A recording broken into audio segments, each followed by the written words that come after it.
వందనములను తెలియచేస్తూ ఉన్నామండి. భూమి ఆకాశాలకు సృష్టికర్త అయిన దేవుడు, మీరు సర్వలోకమునకు వెళ్ళి సర్వ సృష్టికి నీ సువార్త ప్రకటించండి. నమ్మి బాప్తిసం పొందుకున్న ప్రతి వ్యక్తి ఆ రక్షణ పొందుకుంటారు. భూమి ఆకాశాలు కలగచేసిన దేవుడు తన స్వరూపమున తన పోలిక చొప్పున నరుని నిర్మించుకున్నాడు. ఈ నరుని గురించి ప్రభు ఏమంటున్నారంటే, ప్రయాసపడి భారం మోసుకొనుచున్న సమస్త జనులారా నా యొద్దకు రండని పిలుస్తూ ఉన్నారు. పాప భారముతో మానవుడు భారము కలిగి మూలుగుచూ ఉన్నాడు. ఈ పాపములు తీసివేయుటకు మత్తయి సువార్త 9వ అధ్యాయములో భూమి మీద మనుష్య కుమారుడు అనగా యేసుక్రీస్తుకు మాత్రమే అధికారము కలదు. అంతేకాకుండా అపోస్తులు 4:12 రాయబడి ఉంది, మరి ఎవని వలనను రక్షణ కలగదు అని.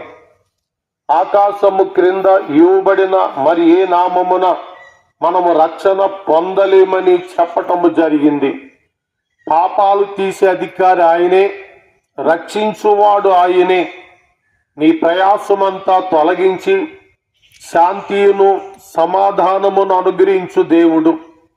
ఆయన దగ్గరికి వస్తే దేవుని వాక్యములో రాయబడింది, మహోన్నతుని చాటున నివసించున్నవాడు అని.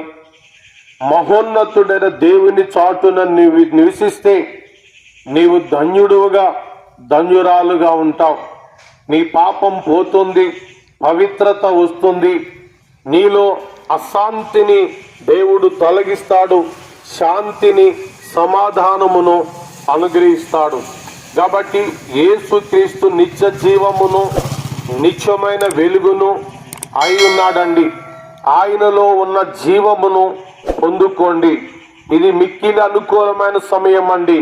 ఇప్పుడే యేసు ప్రభువును నమ్ముకోండి.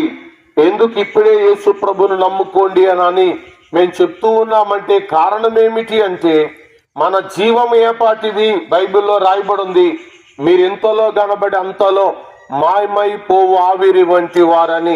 కాబట్టి జీవాధిపతి అని యేసు ప్రభు మిమ్మల్ని పిలుస్తుంటుండగా, సమాధానం ఇస్తుంటుండగా, ఆశీర్వాదములు ఇస్తుంటుండగా, ఇప్పుడే యేసు ప్రభుకి మీ హృదయం ఇచ్చి దేవా పాపినైనా నన్ను కరుణించుమని పలికితే మీరు రక్షణ పొందుకుని ప్రభుకి సాక్షులై ఉంటారు. అట్టి వారి మీద శిక్ష లేదండి, ఆశీర్వాదం ఉంది.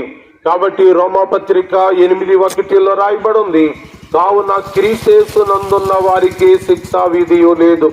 కాబట్టి నీ శిక్షనంతటిని ముళ్ళ కిరీటముతో, పిడిగుద్దులతో, కొరడా దెబ్బలతో, తన రక్తమంతయును కార్చి శరీరమంతయును దున్నేవారికి అప్పచెప్పి నీ శాపమంతా భరించినారు. కాబట్టి యేసు ప్రభు నందు విశ్వాసం ఉంచండి. రాబోతున్న నరకమైన అగ్ని గంధకముల గుండమును తప్పించుకోండి. అట్టి కృప ఈ మాటలు విన్న ఈ గ్రామ ప్రజలందరికీ అనుగ్రహించి పరాత్మలు కాపాడును గాక. ఆమేన్.